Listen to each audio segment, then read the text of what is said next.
Okay, picture this. You're standing in the middle of a forest so quiet you can hear your own heartbeat, surrounded by trees that look like they've been there forever. And then, bam, out of nowhere, a castle pops up on a hill. That's the Czech Republic for you. It's not just Prague with its fancy bridges and beer. The nature here? It's unreal, and most people don't even know about it. Want to know where to find the best hidden spots? Stick around, because I'm spilling everything I found on my trip. Hey, I'm just a regular person who loves traveling without breaking the bank, and I've been bouncing around places for a while now. I've hit up over 15 countries in the past few years, and I'm all about keeping it real. None of that overpriced tourist trap stuff. I spent a solid chunk of time in the Czech Republic, not just sipping coffee in Prague, but actually getting out there into the wild parts most people skip. And let me tell you, it's a gold mine if you're into nature. This isn't one of those videos where I just talk about the same old spots everyone's already heard of. I'm taking you off the main path. Think forests, mountains, weird rock formations, and tiny villages where time feels like it stopped moving. First up, we're starting with Bohemian Paradise.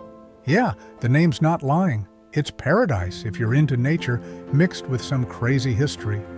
This place is about an hour and a half northeast of Prague by car, or you can hop a train to a town called Trnov and figure it out from there. I rented a cheap car for like $30 a day, and it was worth it because the roads are easy and you can stop wherever you want. Bohemian Paradise is this massive area. Think 180 square kilometers of forests, hills, and these wild rock formations that look like something out of a fantasy movie. The big draw here? The Prachov Rocks. They're these huge sandstone towers that stick up out of the ground, some over 100 feet tall, all weathered into funky shapes by wind and rain over millions of years. I showed up early in the morning, like 7 a.m., and it was just me and the birds. No crowds, no noise, just these giant rocks glowing in the sunrise. You pay a small entry fee, like $3, and there's a bunch of trails you can take. I did the shortest one, about an hour, because I'm not exactly a marathon hiker, but even that was unreal. You're weaving between these narrow gaps where the rocks are so close you can touch both sides. Then you pop out to a viewpoint where you're looking over this sea of green and stone. It's nuts. If you're into climbing, people do that here too, but I stuck to walking. My coordination's not that great. Oh, and bring water. I forgot mine and was dying halfway through. There's no fancy cafes up there, just nature doing its thing. Okay, before we get to the wildest spot of the trip, let's take a quick detour to Prague. I know I said this video's about nature, not just the big city, but Prague's got some green spots that tie into the whole vibe of Czechia's outdoors, and it's where most people start anyway. I spent a few days there at the beginning, and yeah, the Charles Bridge and the castle are cool, but I was more into the parks and hills that make you forget you're in a capital. It's a great warm-up before you head out to the forests and mountains. First off, Petrin Hill. It's right in the city, like a 20-minute walk from the old town square, but it feels like you've left the bustle behind. I hiked up, takes maybe 30 minutes if you're not rushing, and it's all wooded paths and grassy slopes. There's this mini Eiffel Tower knockoff at the top, called the Petrin Lookout Tower. Costs like $6 to climb, and you get this insane view. Red rooftops, the Vltava River snaking through, and green hills rolling out past the city. I went up on a clear day, and you could see all the way to the countryside we're about to talk about. The hills got gardens too, rose bushes, apple trees, and I just sat there for a bit, munching on a pastry I grabbed for like $1. It's chill, not too crowded if you go early, and totally free unless you do the tower. Oh, and there's a funicular if you're too lazy to walk. Couple bucks, runs every 15 minutes. Then there's Letná Park, north of the river. I stumbled across it after crossing one of those old bridges, maybe a 15-minute walk from the center. It's this big open space with grassy fields and paths lined with chestnut trees. People were just hanging out, picnics, dogs running around, and there's this giant metronome statue where an old Stalin monument used to be. Weird, but cool. The best part's the view. There's a lookout where you're staring straight down at Prague's skyline, the river, and all those bridges. I went at sunset, and the light hitting the water was unreal. Orange and pink, bouncing off everything. It's free, super easy to get to, and there's even a beer garden if you want a cheap drink. Think $2 a pint. I sat there with a Pilsner, feeling like I'd cracked the code to chilling in Prague. Next, let's head south to Šumava National Park. This one's a bit of a trek, like 2 hours from Prague by car, or you can take a train to a town called Český Krumlov, and then a bus. I went the car route again because I wanted to stop at random villages along the way. More on that later. Šumava's this huge forest on the border with Germany, and it's one of the wildest places I've been in Europe. We're talking 680 square kilometers of woods, lakes, and mountains that feel untouched. The air smells like pine and dirt, and it's so quiet you'll forget cities exist. My favorite part was Lake Lipno. It's this massive lake surrounded by trees, and in the summer, you can rent a kayak for like $10 an hour. I paddled out to the middle, and it was just me, the water, and these little waves lapping against the boat. No motorboats, no jet skis, just peace. If you're not into kayaking, there's a trail that goes all the way around the lake. I walked a chunk of it, maybe 5 kilometers, and kept stopping to take pictures because the light hitting the water was too good. There's also this cool treetop walkway near the lake. Costs about $12 to go up, and you're 130 feet in the air looking over the whole forest. I'm not great with heights, so my legs were shaking a bit, but the view was worth it. You can see the Alps on a clear day, which blew my mind. All right, let's move to the Krkonoše Mountains in the north. This is about 2 hours from Prague by car, or you can take a bus to a town called Vrchlabí. I drove because I wanted to hit a few spots in one day. Krkonoše is the highest mountain range in Czechia, and it's a total switch from the flatlands around Prague. The star here is Sněžka, the tallest peak at 5,259 feet.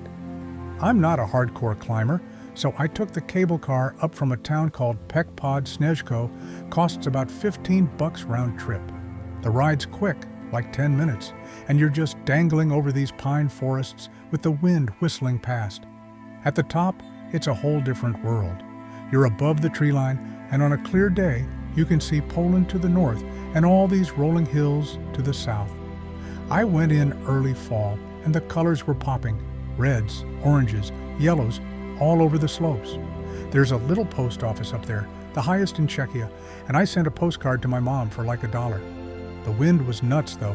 I almost lost my hat, so hold on to your stuff. If you're up for walking, there's trails down from the top, but I just chilled and took it all in. The air's so crisp, you feel like you're breathing for the first time. Now, let's hit South Moravia for something totally different. This is wine country, about 3 hours southeast of Prague by car or train to a city called Mikulov. I took the train because I wanted to sip some wine without worrying about driving back. South Moravia's got these rolling hills covered in vineyards, and it feels more like Italy than Central Europe. My favorite spot was Palava, this protected area with limestone cliffs and lakes.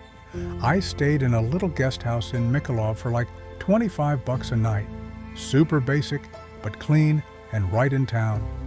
From there, I hiked up to Holy Hill, this tiny peak with a chapel on top. The trail's easy, maybe 30 minutes, and you're walking through vines the whole way. At the top, you've got this insane view, vineyards stretching out, the cliffs glowing white in the sun, and these little villages tucked into the valleys. I went in September during harvest, and the air smelled like grapes everywhere. Down in Mikulov, I hit a wine festival. Entry was free, and you just pay a couple bucks per glass. The locals were pouring these crisp whites and fruity reds, and I probably tried too many, but it was so good I didn't care. If you're not a wine person, there's still tons to see. bike trails, castles, and these cool rock formations called the Palava Rocks. I rented a bike for like $8 a day and cruised around, stopping at random viewpoints. It's so laid back compared to Prague's hustle. Okay, here's the big one, the climax of this whole trip. Český might be paradise, but Adršpach Teplis rocks in the northeast blew my mind the most. It's about 3 hours from Prague by car, or you can train to a town called Trutnov and bus it from there. I drove because I wanted to stop at every weird rock I saw. This place is a rock city. Think Bohemian Paradise, but dialed up to 11. These sandstone towers are massive, some over 200 feet, and they're squeezed together into these narrow canyons you can barely fit through. I paid like $6 to get in, and the trail's a loop. Takes maybe 2 hours if you're slow like me. You're walking under these huge cliffs, moss dripping off them, and then you hit this spot called the Gothic Gate. It's this natural archway framed by trees, and the light pours through like a movie scene. I just stood there for like 10 minutes, taking it in. Further in, there's a lake surrounded by rocks. Boats run across it for a couple bucks, and the water's so still, it's like a mirror. I got on one, and the guy rowing was telling me how these rocks formed millions of years ago from an ancient seabed. It's wild to think about. The best part? This little waterfall tucked in the back. Nothing huge, but the sound echoing off the rocks was so calming I could have napped there. If you've got a camera, this is your spot. Every corner's a postcard. So, wrapping this up, Czechia's nature is next level. You've got Bohemian Paradise with its castles and rocks, Šumava's wild forests and lakes, the Moravian karsts caves, Krkonoše's mountains, South Moravia's wine hills, and Adršpach Teplis stealing the show. I spent weeks hopping around, and it was one of my favorite trips ever. You don't need a ton of cash. Trains and buses are cheap, entry fees are low, and you can eat and sleep for next to nothing if you skip the fancy stuff. I stayed in guest houses for like 20 to 30 bucks a night, ate street food or packed snacks, and just soaked it all in. If you're into nature, this place has it all. Hiking, biking, kayaking, or just staring at stuff that looks too pretty to be real. Prague's cool, but the real magic's outside it. I barely scratched the surface. There's still places like Jeseniki or the Oder River I didn't hit. But what I saw, unforgettable. Hit that subscribe button if you want more travel ideas like this.